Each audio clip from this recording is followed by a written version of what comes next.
యుద్ధాలు చేయడానికి ఒక రాజనీతిని పాటిస్తారు అని మనకు తెలుసు. ఎందుకంటే యుద్ధం ఎప్పుడు కూడా పిల్లల మీద చేయకూడదు, మహిళల మీద చేయకూడదు, తర్వాత వృద్ధుల మీద చేయకూడదు, తర్వాత నిస్సైనికులుగా ఉన్నటువంటి వాళ్ళ మీద, అంటే సైనికుల ఆయుధాలు లేని వాళ్ళ దగ్గర కూడా, ఆయుధాలు లేని వాళ్ళు, యుద్ధానికి సిద్ధంగా లేని యోధులు కానటువంటి వాళ్ళ దగ్గర, యుద్ధరంగని రానిటువంటి వాళ్ళ మీద యుద్ధం చేయడం అనేది, చంపడం అనేటువంటి దుర్మార్గమని మనకు చరిత్ర అంతా చెప్తుంది. అనేక నీతి సూత్రాలు, రాజకీయ సూత్రాలు అనేక మనం చెప్తాయి.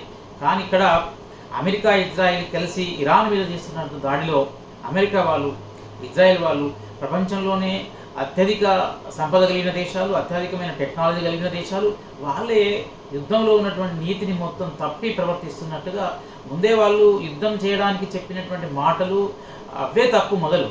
ఎందుకంటే అణుబాంబు వాళ్ళ దగ్గర తయారు చేస్తున్నారు అని అంటే మేము తయారు చేయడం లేదని చెప్పారు. అంతకుముందు చేసినటువంటి అనేక యుద్ధాలలో కూడా, ఇరాక్ మీద సద్దాం హుస్సేన్ మీద చేసిన యుద్ధంలో కూడా వాళ్ళు జీవరసాయన ఆయుధాలు ఏవో ఉన్నాయని అబద్ధపు మాటలు చెప్పి యుద్ధాన్ని దిగారు.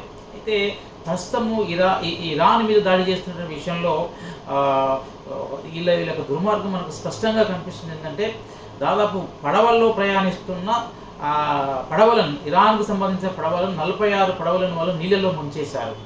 నీళ్ళలో ముంచిన అంటే ఎందుకంటే ఇది ఎందుకు మాట్లాడుకోవాల్సి వస్తుందంటే, అమెరికా అధ్యక్షుడు తన సైనికులతో మాట్లాడుతున్నటువంటి క్రమంలో మీరు పడవల్ని ముంచేశారు, సముద్ర నీళ్ళలో ముంచేశారు, పడవల్ని ముంచేయడం కాకుండా అవి మనం తీసుకొచ్చుకుంటే బాగుండేది కదా, అది మన అవసరాల కోసం వాడుకుంటే బాగుండేది కదా, వాటిని స్వాధీనం చేసుకుంటే బాగుండేది కదా అనేటువంటి మాటలు ఆయన అన్నప్పుడట ఆ సైనికులు అన్నటువంటి మాటలు ఏంటంటే, వాటిని ముంచేస్తూ ఉంటే మాకు మహా ఆనందం కలిగింది, మహా సరదా కలిగింది, అది సరదాగా బాగుంది, అందుకోసం మేము ముంచేసినామని వాళ్ళు సైనికులు చెప్పారట. అంటే వాళ్ళ యొక్క ఎంత దుర్మార్గమైన పని ఇది, రాజనీతిలో భాగమవుతుందో, యుద్ధంలో భాగమవుతుందో. అదేవిధంగా ఇరాన్లోని దాదాపు స్కూళ్ళ మీద రాకెట్ల దాడి చేస్తే దాదాపు 160 మంది పిల్లలు అక్కడ చనిపోయారు.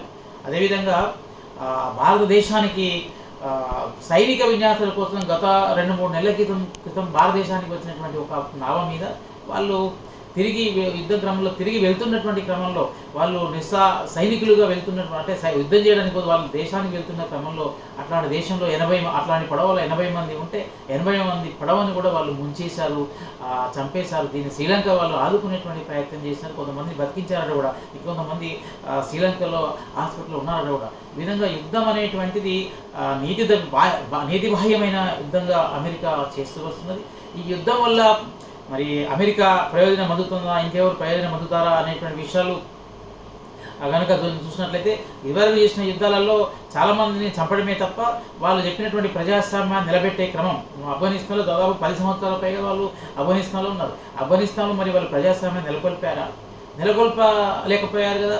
ఇరాక్లో సద్దాం హుస్సేన్ చంపారు, అక్కడ ప్రజాస్వామ్యాన్ని తీసుకొచ్చారా? వెనుజులాలో, రకరకాల దేశాల్లో వాళ్ళు అనేక దేశాల్లో యుద్ధాలు చేశారు, ఇదివరకు చిన్న చిన్న దేశాల్లో యుద్ధాలు చేశారు. కానీ ఈ దేశాలు ఎక్కడ కూడా వాళ్ళు చెప్పినట్టుగా ప్రజాస్వామ్యం నెలకొల్పడం కానీ, మతరాజ్యాలని కూలగొట్టడం కానీ వాళ్ళు చేయలేకపోయారు. ఇప్పుడు మతరాజ్యము తర్వాత అనుక్షిపణలను కోసం ప్రయత్నం చేస్తున్నటువంటి నెపం పెట్టి ఇరాన్ మీద దాడి చేశారు. ఇక్కడ లెక్కలేనంత నష్టాన్ని చేశారు. కొంత నష్టాన్ని చేసిన తర్వాత మరి అక్కడ ఈ అమెరికా వాళ్ళు తమకు అనుకుంటున్నటువంటి ప్రజాస్వామిక రాజ్యాన్ని ఏర్పాటు చేసే అవకాశం ఉందో, అంటే మొన్నటి వరకు ఇరాన్ యొక్క ప్రభుత్వం మీద, అక్కడ రాజు మీద విపరీతమైన ప్రజల్లో ద్వేషం ఉండేది. అంతర్ఘర్షణ చెలరేగాయి. అంతర్ఘర్షణలో అనేక మంది పౌరులు చనిపోయారు. కానీ ఇప్పుడు ఇతరులు, అమెరికా వాళ్ళు వచ్చి, ఇజ్రాయెల్ వాళ్ళు వచ్చి వాళ్ళ దేశంలోకి దాడులు చేస్తున్నటువంటి క్రమంలో మళ్ళీ వేలాది మంది చనిపోతున్న క్రమంలో మళ్ళీ జాతిగా ఒకటే అవకాశం ఉంది కానీ మళ్ళీ మతరాజ్యంగా లేకపోతే నియంతృత్వ రాజ్యంగా ఉండాలనేటువంటి కోరికను బలోపేతం చేస్తుంది తప్ప అక్కడ ప్రజాస్వామిక రాజ్యాన్ని ఏర్పాటు చేసే క్రమం పూర్తిగా అమెరికా మనం విఫలమైనట్టుగా, అంటే వాళ్ళ యొక్క రెండవ కోరిక విఫలమయ్యే అవకాశం ఉంటుంది. ప్రజాస్వామ్యాన్ని వాళ్ళు నిర్మించలేరు.